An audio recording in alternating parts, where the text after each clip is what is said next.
The phone trembled in Sarah's weathered hands as tears rolled down her cheeks before she even pressed answer. For 8 months, 3 weeks, and 4 days. These evening calls had become her lifeline, the only thread connecting her to the man whose voice had grown distant across continents of silence and war. But tonight felt different. Her wedding ring caught the lamplight as she stared at the unknown number flashing on the screen. Not his usual time, not his usual number. The kind of call that military wives learn to fear in the depth of sleepless nights. "Hello," she whispered, her voice barely audible, as if speaking too loud might shatter whatever fragile news awaited her. Silence stretched through the receiver, the kind of pause that makes hearts stop beating and lungs forget to breathe. In that suspended moment, Sarah's mind raced through every nightmare scenario she'd rehearsed during endless nights of waiting. Then, cutting through the static, came a voice she hadn't heard in person for 267 days. "Honey, don't hang up. Just ... Look outside." Her hand froze on the phone. Outside. The word echoed in her mind like an impossible promise, like a prayer she'd whispered but never dared believe could be answered. What Sarah would discover in the next 60 seconds would transform 8 months of agonizing wait into a moment that would define the rest of their lives together. Sarah Mitchell had perfected the art of living in suspended animation. At 34, she had spent more nights sleeping alone than beside her husband of 7 years. But tonight felt different from all the others that had stretched endlessly before it. The living room around her told the story of a love interrupted. Staff Sergeant David Mitchell's deployment photos lined the mantelpiece, each one marking another month in Afghanistan's unforgiving terrain. His coffee mug still sat in the kitchen sink from 8 months ago. She couldn't bring herself to wash it, as if cleaning away that last trace of his morning routine would somehow make his absence more permanent. Their modest 2-bedroom house in Fort Campbell, Kentucky, had become a museum of paused moments. David's side of the closet remained untouched, his civilian clothes hanging like ghosts of weekend mornings they used to share. His favorite book, the things they carried, lay open on the nightstand to page 127.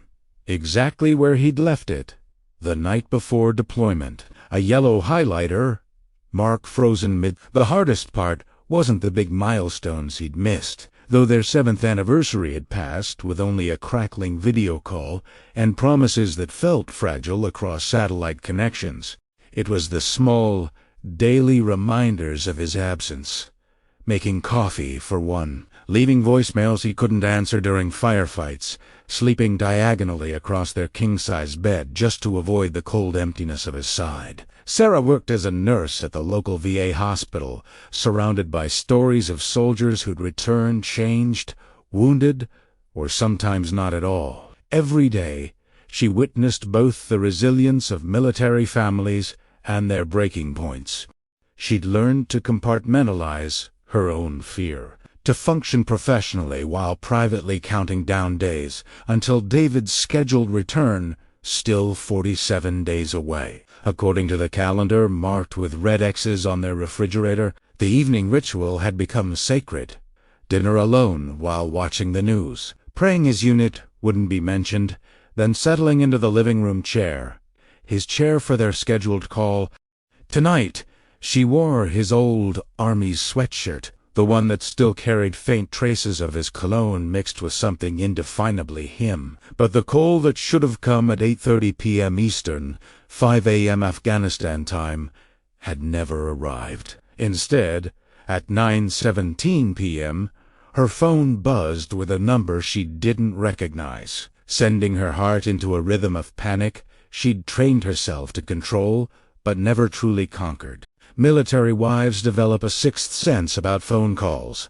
The difference between routine check-ins and life-altering news, delivered by voices that sound too careful, too measured. Time moves differently when you're counting days until someone comes home. Sarah had learned this cruel mathematics of military love, how minutes could stretch into hours during sleepless nights, yet entire weeks could blur together in a haze of routine designed to keep grief at bay. Her mornings began at 5:30 a.m., not because her shift started early, but because lying in bed alone had become unbearable. She'd make coffee for 2 out of habit, then poured the second cup down the drain, a daily ritual of hope and disappointment that had worn grooves into her heart deeper than she cared to admit. The drive to the VA hospital took exactly 17 minutes, during which she'd listened to their wedding song once every single day. At Last by Etta James had played during their first dance, and now it served as both comfort and torture, a 3-minute reminder of what waiting actually meant. Some days she'd cry before reaching the chorus. Other days she'd sing along with defiant hope. At work, surrounded by veterans who'd returned bearing invisible wounds, Sarah threw herself into caring for others as a way of caring for the part of herself that remained overseas with David.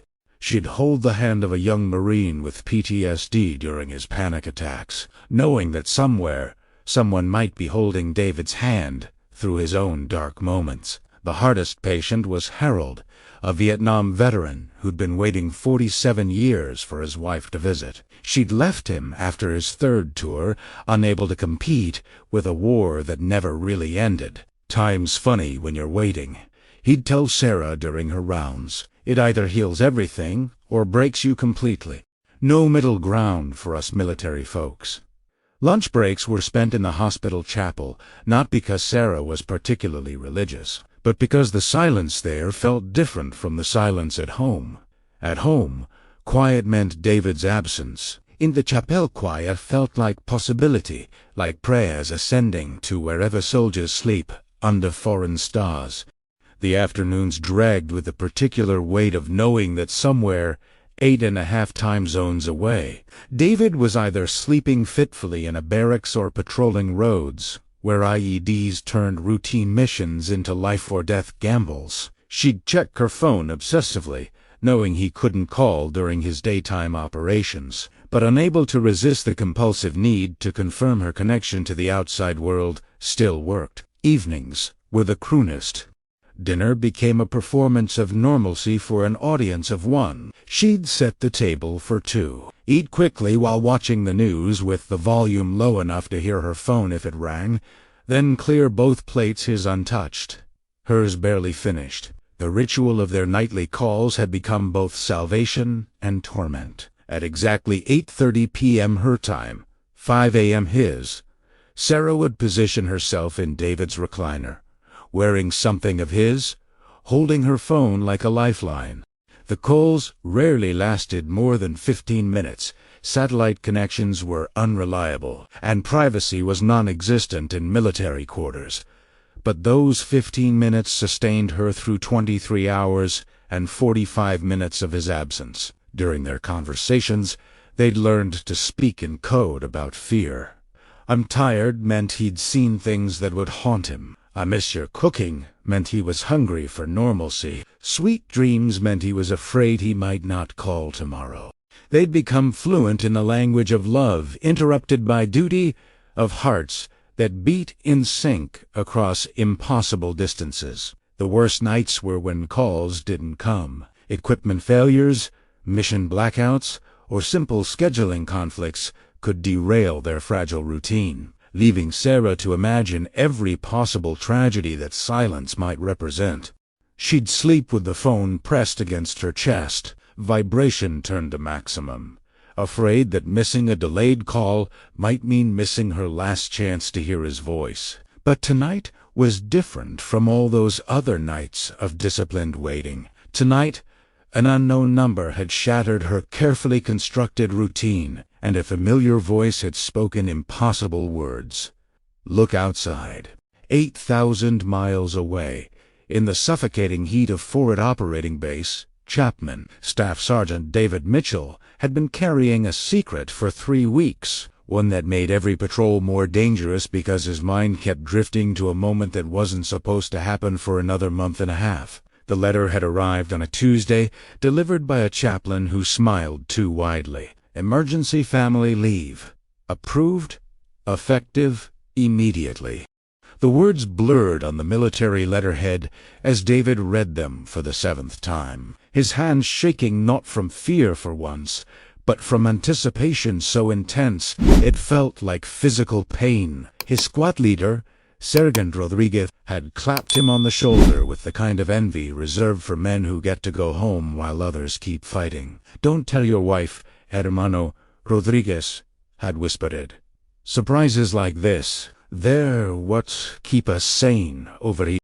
For 21 days, David had carried the weight of this beautiful lie, letting Sarah believe he was still counting down the same 47 days that tormented her nights. Every evening call became an exercise in controlled deception.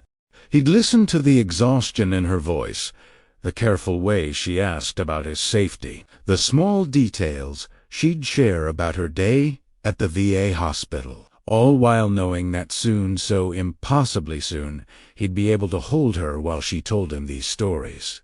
The hardest part wasn't keeping the secret. The hardest part was the guilt of leaving his brothers behind. Martinez was still 3 months from rotation. Thompson's wife had just had a baby he'd never met. Jackson was processing news that his father had cancer. David's joy felt selfish in the company of men who'd give anything for the same miracle that had landed in his lap. During his final patrol, David had touched every piece of Sarah he carried. Her last letter, folded and refolded until the creases threatened to tear. A photo from their honeymoon where she was laughing at something he could no longer remember. The small silver cross she'd pressed into his palm the morning he deployed, warm from her neck and carrying the scent of her perfume that had long since faded. The flight home became a surreal journey through time zones and possibilities. 37 hours of travel, including layovers in Kuwait and Germany, during which David oscillated between euphoria and terror. What if Sarah had changed during these 8 months? What if he had changed too much to fit back into the life they'd built together? What if the man returning home was too different from the one who'd left? He'd practiced the reunion in his mind 1,000 times during night shifts and convoy rides. Sometimes he imagined surprising her at work. Other times, he pictured waiting in their living room when she came home. But the reality of actually being on American soil, actually driving through familiar Kentucky landscapes, made every rehearsed scenario feel inadequate. The final hour before arriving home stretched like a lifetime. David sat in the airport parking lot, engine running, staring at his phone. Their usual call time had passed to 8:30 p.m. Eastern, was now 15 minutes overdue. He could picture Sarah in his chair, wearing his sweatshirt, wondering why the call wasn't coming through. His finger hovered over her contact. Part of him wanted to stick to the original plan. Just sew up, knock on the door, watch her face transform from confusion to disbelief to joy. But another part of him worried that shocking her might be cruel after 8 months of carefully managed expectations. Finally, at 9:17 p.m., David dialed a different number. The one they'd kept despite cell phones because it felt more permanent, more like the foundation of a real home. When Sarah's trembling voice answered, he closed his eyes and whispered the words that would change everything. "Honey, don't hang up. Just ... Look outside." Through the phone, he could hear her breathing change, could imagine her standing up from his chair, walking toward the window that faced their quiet street, where his rental car sat under the streetlight, where he sat gripping the steering wheel and trying to remember how to breathe normally. Look outside. The 2 words hung in the air like a challenge to everything Sarah thought she knew about reality. Her bare feet felt frozen against the hardwood floor as she stood in their living room, phone pressed so tightly against her ear that David's breathing seemed to echo inside her skull. "David," she whispered, his name coming out like a prayer, like a question, like a word she'd forgotten how to pronounce correctly. "What do you mean? Look outside." Through the phone, she heard him exhale, That same nervous breath she remembered from their wedding day, from the morning he'd told her about his deployment, from every moment in their marriage when he was about to change their lives forever. "Sarah, I need you to walk to the front window. Can you do that for me?" Her legs felt disconnected from her body as she moved toward the window, each step echoing in the quiet house like countdown beats. The familiar weight of their home, 7 years of shared meals, shared dreams, shared fears, seemed to press against her shoulders with every inch closer to the glass. The streetlight outside cast its usual amber glow over Maple Street, illuminating the same suburban tableau she'd stared at through countless sleepless nights. The Hendersons' mailbox with its peeling paint, the old oak tree where she and David had carved their initials during their 2nd year of marriage, the empty street that stretched toward the base gates 5 miles away. But tonight, something was different. A car sat parked directly across from their house, a silver sedan that didn't belong to any of their neighbors. The engine was running. She could see exhaust vapor rising in the cool October air. Through the windshield, backlit by the dashboard lights, sat a figure that made her heart stop mid-beat. "David," she breathed into the phone, and this time his name sounded like recognition, like disbelief, like hope too fragile to trust. "Keep looking, baby. I'm right here." The figure in the car moved, and Sarah watched as a man stepped out onto the pavement. Even in the amber streetlight, even after 8 months of separation, even though her mind insisted this was impossible, she knew the precise way he closed the car door, the exact angle of his shoulders, the familiar cadence of his walk. Her free hand flew to her mouth, phone trembling in her grip as David Mitchell, her husband, her soldier, her heart walking around outside her body, crossed the street toward their front yard. He was thinner than when he'd left, his shoulders carrying a weight that hadn't been there 8 months ago. The uniform hung differently on his frame, and even from a distance, she could see that his walk had changed, more careful, more aware of shadows and sounds that civilians never notice. But his face, even in the dim light, even across the impossible distance of time and war zones, and 8 months of sleeping alone, his face was exactly as she'd carried it in her memory through every dark night. "This isn't real," she whispered into the phone, watching her husband walk up their front sidewalk, past the rosebush they'd planted on their 3rd anniversary, past the small American flag she'd placed by the door the day after he deployed.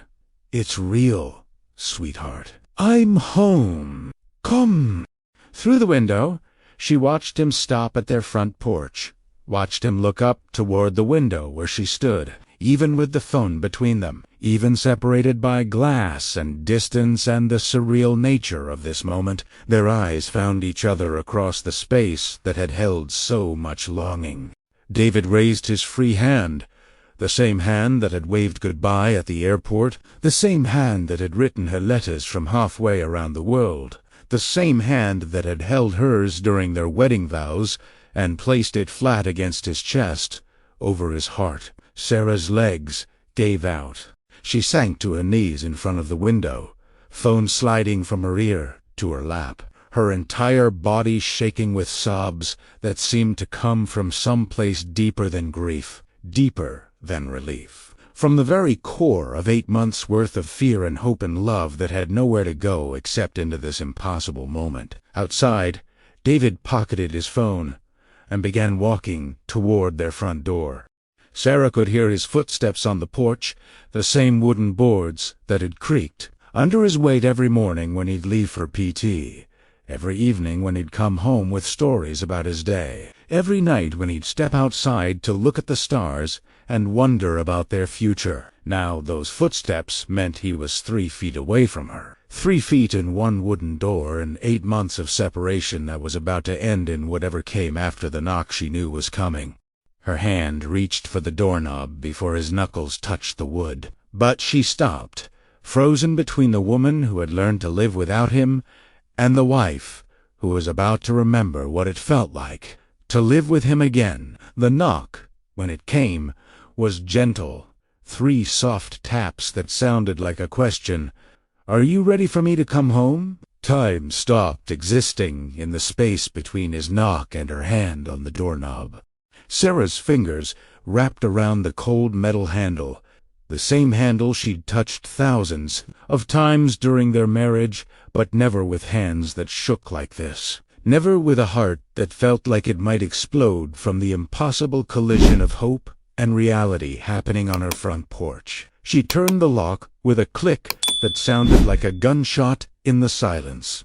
Then, slowly, as if opening the door too quickly might make him disappear, like every dream she'd had of this moment, she pulled it open. David stood 3 feet away, close enough that she could see the new lines around his eyes, close enough that she could smell the familiar scent of his aftershave mixed with something foreign: desert, dust and military transport, and 8 months of living in a world she could never fully understand.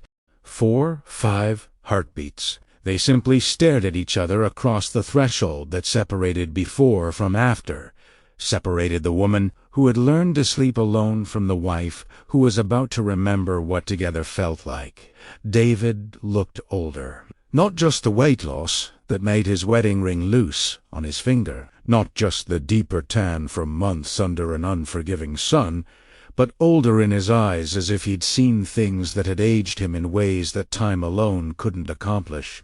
His uniform bore creases that spoke of long flights and hurried packing, and his left hand carried a small duffel bag that contained everything he'd brought home from a war zone. But when he smiled, that same crooked smile she'd fallen in love with 9 years ago in a college coffee shop. Sarah saw her husband exactly as she'd carried him in her heart through every lonely night. "Hi, sweetheart," he said, and his voice broke on the second word. The same voice that had whispered promises across satellite connections, that had told her he loved her through static and distance, and the constant fear that any call might be their last.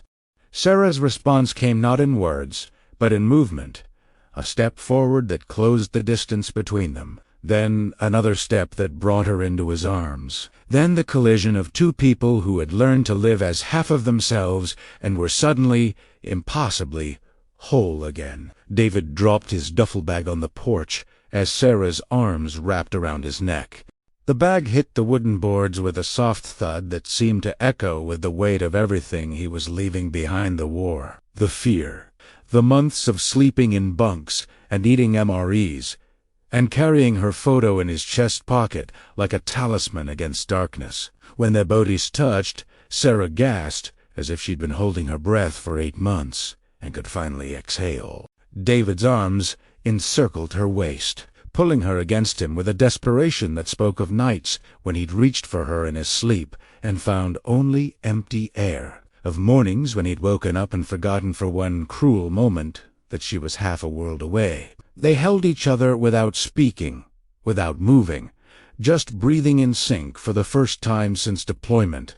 Sarah buried her face in the curve of his neck, in the space that had always been hers, breathing in the reality of him, not the voice on a satellite phone, not the pixelated image on a video call, but the solid, warm, alive presence of the man she'd married. "You're real," she whispered against his skin, and felt him nod against her hair. "I'm home," he whispered back, and the words came out like a confession, like a promise, like an apology for every night she'd slept alone. Sarah pulled back, just far enough to look at his face, her hands framing his cheeks as if she could memorize every detail that 8 months had changed. There were new scars, a small one above his left eyebrow, another along his jawline that spoke of dangers he'd probably never tell her about. His hair was shorter than when he'd left, military regulation cropped close to his skull, but his eyes were the same warm brown that had looked at her on their wedding day and promised forever. "How?" she asked, the word barely audible. "The calendar says 47 more days. I've been counting 47 more X's before emergency leave," he said, brushing a tear from her cheek with his thumb. 3 weeks ago, I couldn't tell you. I wanted to surprise you. 3 weeks, she laughed through her tears. a sound that was part joy, part disbelief, part the hysterical relief of a woman who'd just discovered that miracles still happened.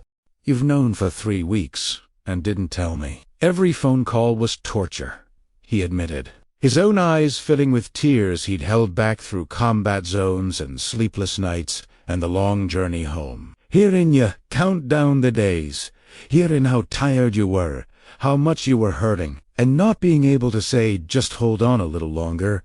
Baby, I'm already coming home." Sarah kissed him then, not the careful, grateful kisses she'd imagined during lonely nights, but a kiss that tasted like tears and laughter and 8 months of words they'd saved up for this moment. His lips were exactly as she remembered, exactly as she'd dreamed, exactly as she'd needed them to be. When they finally broke apart, still holding each other as if letting go might make the last 8 months return, David reached into his pocket and pulled out a small, worn piece of paper, the letter she'd written him for their anniversary, the one he'd carried through every patrol, every sleepless night, every moment when coming home felt more like hope than certainty. "I've read this 1,000 times, he said, his voice thick with emotion. "Every word. Every time I needed to remember what I was fighting to come back to."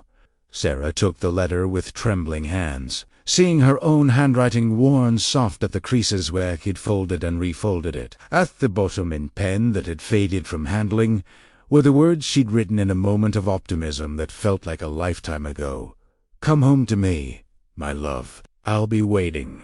"I waited," she whispered, looking up at him through tears that felt like a cleansing rain after the longest drought imaginable.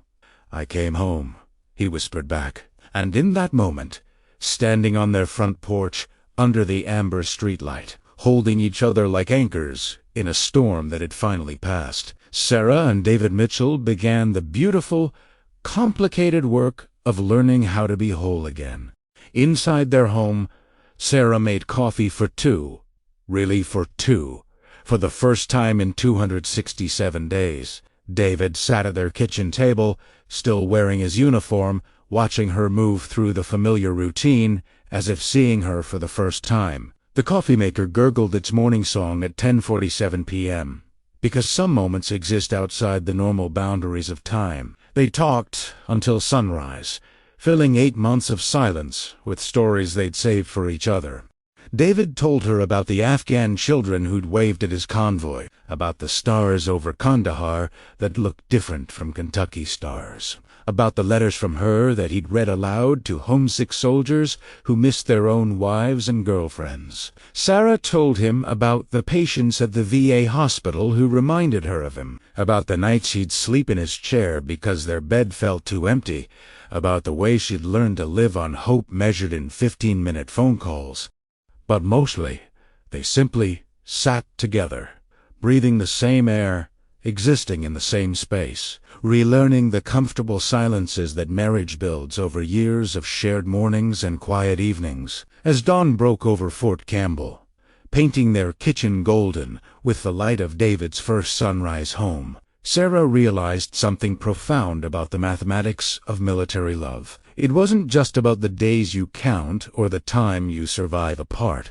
It was about the moment when separation transforms into reunion, when fear becomes gratitude, when the space between goodbye and hello again becomes the foundation for everything that comes after. Military families understand a truth that civilian love sometimes takes decades to learn. Every moment together is borrowed time. Every ordinary evening is a gift. Every mundane Tuesday is a small miracle.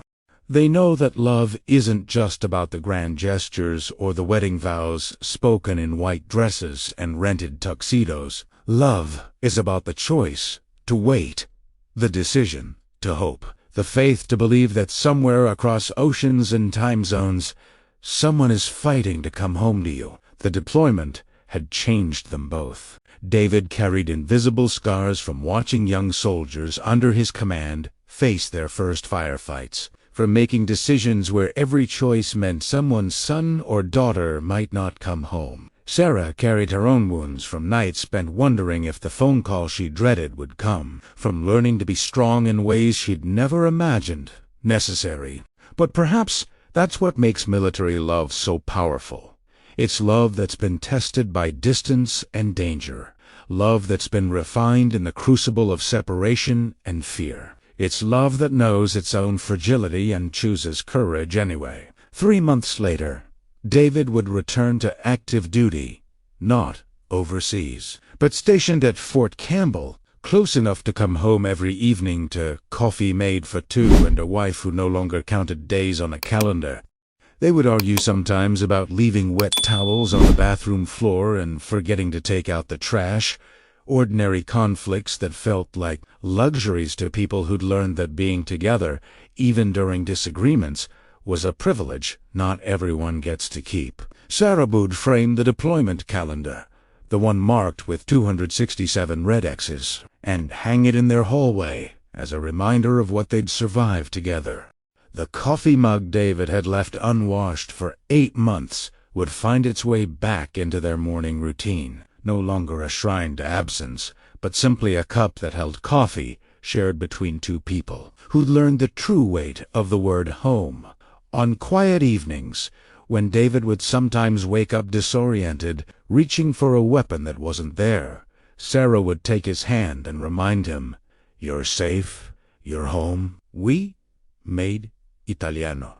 And on the nights when Sarah would still check her phone obsessively, muscle memory from months of waiting for calls that might not come, David would kiss her forehead and whisper, "I'm right here, sweetheart. I'm not going anywhere tonight." This is the story of two people who learned that love isn't just about being together. It's about choosing each other again and again, across distances that test faith, through separations that challenge hope, and in reunions that remind us why some things are worth fighting for. If this story touched your heart, if it reminded you of your own love that has weathered storms or separation, if it made you think of someone who's still counting down days on a calendar somewhere, please share it with someone who needs to remember that love wins, that waiting ends, and that sometimes the most ordinary moments, like making coffee for two, actually the most extraordinary gifts life can offer. Because somewhere tonight, there's a military spouse checking their phone, counting days making coffee for one, and believing in a reunion that feels impossible but isn't. This story is for them, and for everyone who's ever loved someone brave enough to serve something bigger than themselves.